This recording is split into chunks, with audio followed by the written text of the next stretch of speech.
Tonight, the Humane Society working to prevent dogs and other animals from being overly used and abused as test subjects. They're working with Senator Mastriano there. Good evening. I'm Alicia Richards. And I'm Dennis Owens. Thanks for joining us tonight. Mastriano held a Beagle March today with dogs rescued from animal testing labs to push his bill to restrict it with some strings attached. Our Kayla Schmidt joins us with our top story tonight. Kayla.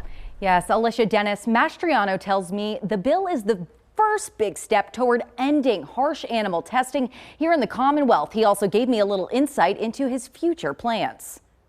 And basically now the rest of her life is all up to her. She gets to do what she wants instead of what somebody's going to do to her. Dogs belong on laps, not labs. This is Libby. She's 6 years old. She was in Vigo for a little over 5 years. She was a breeder. She did nothing but have puppies. A march for beagles rescued from brutal animal testing. The reality is facilities continue to breed animals for the purposes of being used as test subjects. Kristen Tulo with the Humane Society supports Senator Doug Mastriano's bill restricting overly cruel testing on dogs and cats. There's strings attached. You receive state money, a grant, experimenting on animals. We want to make sure it's humane. We want to make sure the animals can be adopted after you're done with the testing. We want to make sure that the testing is necessary and not frivolous and not brutal. Mastriano and animal activists say this is not just a mid-state problem, it's a Pennsylvania problem. And fixing it is both nonpartisan and bipartisan. The bill focuses on dogs and cats. But this is just the beginning, as far as testing in Pennsylvania. I've heard from other people, what about,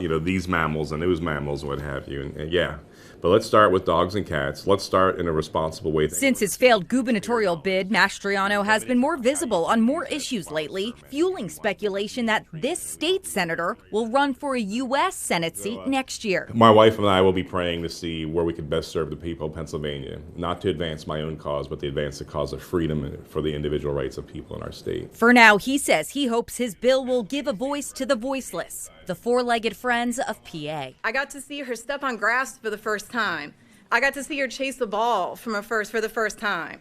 And I get to see her sleep in a bed for the first time.